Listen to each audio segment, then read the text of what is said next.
বেটাৰটো বৰ পনীয়াকৈও ল'ব নালাগে, বৰ ডাঠকৈও ল'ব নালাগে। এয়া এনেকুৱাকৈ ল'ব লাগে। হেল্ল' এভৰিৱান, এয়া ধূপ পিঠা বনাই আছোঁ। কোনে কোনে বনাইছে জনাব দেই। আৰু কাৰ কাৰ ধূপ পিঠা টান হয় আৰু ফুলি নুঠে কমেণ্ট কৰিব।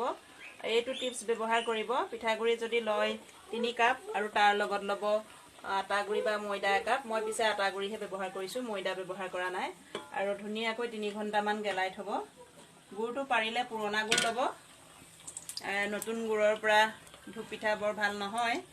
পুৰণা গুড়ৰ পৰা কালাৰটোও ভাল হয় আৰু পিঠাটোও ধুনীয়া হয়। এয়া মই আপোনালোকক এটা ফালি দেখুৱাই দিছোঁ।